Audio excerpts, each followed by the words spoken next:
Happy New Year! My name is Sheila Moniga and I'm glad you're on this channel. Please click subscribe and hit notifications so that you can catch up with new uploads every Monday. And it feels like it was only just yesterday. I was over at Karura Forest wishing you a happy 2021 with my top 5 lessons from the year 2020 and the decade. From keeping things simple, staying grateful, listening to more music, and spending more time in nature, and to keep dreaming and be hopeful for something good, a whole year has already rolled by. Did I practice all 5? You betcha! I haven't changed perspective on all of those things, and if anything, they're still an even brighter beacon for me as I look forward to the year 2022. So, what's your top 5? I'd love to hear from you, so please drop me a comment in the comment section below. And in this week's episode of Sheila Lives Out Loud, as I step into 2022 with great expectations, I'm looking back at some of my best conversations from 2021. So, let's jump back in time kidogo too. The curfew was still in effect in Kenya for much of the first half of the year, and Dr. Simon Kigondu, the Secretary General of the Kenya Medical Association, was a steady voice of advice and reason. The first batch of vaccines had made it to the country, and he was one of the first medics to receive the dose of the AstraZeneca vaccine. Within a matter of months, even I got my first dose amidst a growing number of some people expressing fears and doubts about the vaccine. Personally, I felt that it was crucial to get this vaccine to not just keep myself safe, but my loved ones too. Earlier conversations with those who had been infected served as a clear warning on the severity of COVID-19, yet here was a vaccine that was finally within our reach and could help.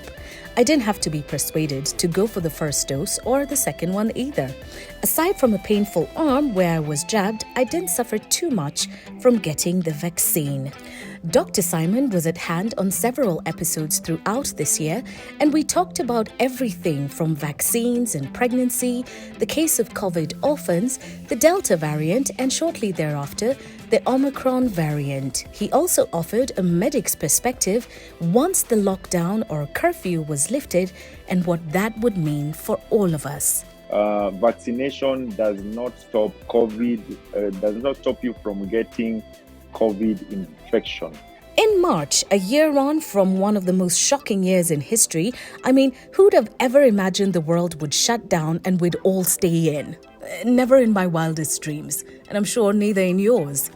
I reached out to the governor of Mombasa County, His Excellency Hassan Ali Joho, on how he successfully managed the COVID pandemic in his county.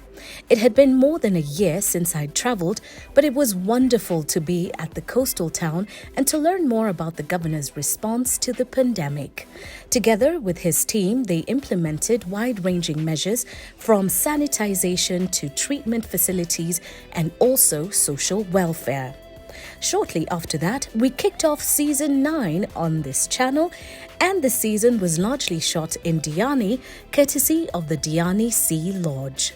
Once again, with my team, we flew back to the southern coast of Kenya for conversations with phenomenal personalities from the coast.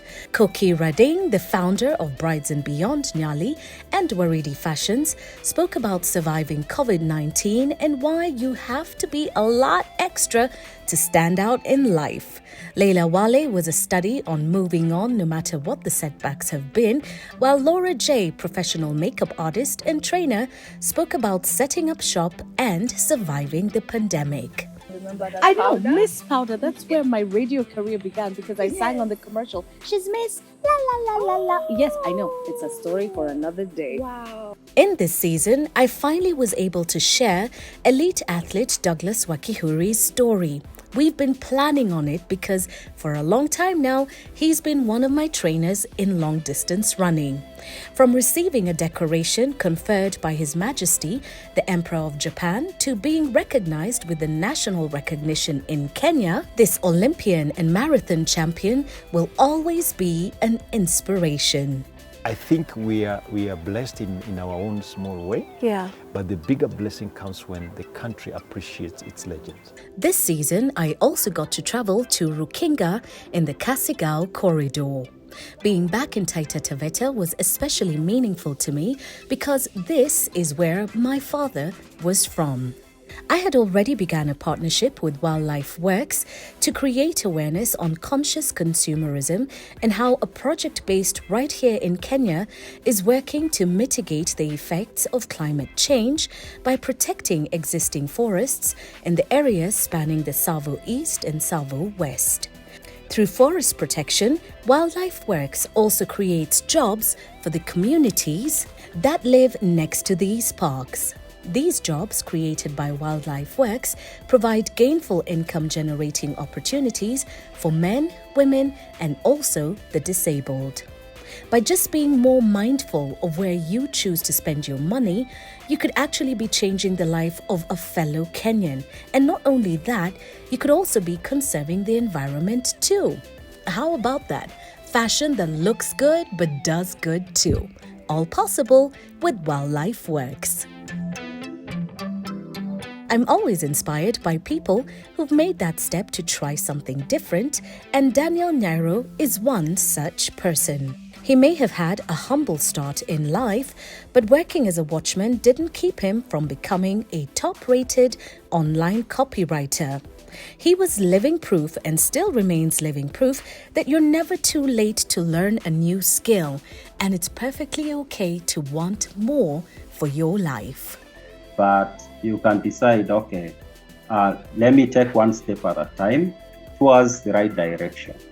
In this season, we covered mental health and harmful behavior stemming from increased cases of gender-based violence, suicide, homicides, and other violent and self-harming incidents. The stress from the pandemic was certainly taking a toll in Kenya. Women are actually leading in ideation. We also highlighted the plight of living with an autoimmune disease with Anne Lillian, the autoimmune advocate and founder of SCLAD Awareness, a non-profit organization for autoimmune diseases. And that wasn't all that we covered concerning health, both mental and physical. We also shared a conversation with Makena Muga on gigantomastia. This is a condition that causes excessive growth of female breasts. In a two-part special, McKenna shared about her own experience with gigantomastia, the breast reduction surgery that she underwent, and the work that her foundation is currently doing to help women and men affected by this condition in Kenya. In this year, I was privileged to sit down for an exclusive interview with the Ambassador of the Federal Republic of Germany, Her Excellency Annette Günther. Germany marked German Unity Day on the 3rd of October, and Her Excellency the Ambassador spoke to me about life in what was East Germany, the reunification of East and West Germany, and her incredible diplomatic career. We went for a walk in Karura Forest with her beloved and beautiful ridgebacks, and we spoke about why Kenya is special to her and Germany. With the return of the Bomoa Ukuta initiative for the third cycle, Her Excellency also spoke about this filmmaking competition that has participants from Kenya submit a short video about the walls in society that they would like to see torn down. These videos are shot using cell phones, and this year's stories covered a wide range of issues spanning climate change, domestic violence, depression, and so much more.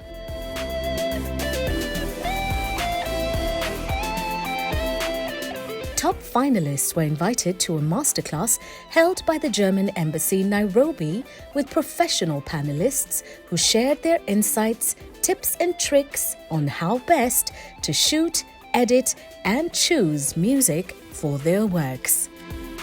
I can't thank all of my guests enough for making the time to speak with me, but what I do know is they left a mark. Each and every single guest on this show has left a mark and has positively affected someone else. And for that, I will always be grateful. And I want to say thank you to you who follow my channel, you who have subscribed. Thank you for being here with me and always sending encouragement and support. I truly do appreciate that. The countdown to season 10 is most definitely on, and I hope to see you for it soon. If you've got a story to share, or you know someone who does, please reach out to me using my social media. You can send me a DM through those platforms or email me, sheila@rembesha.co.ke. I wish you success, joy, peace, and lots of love this year. And remember, in everything that you do, live out loud. See you soon.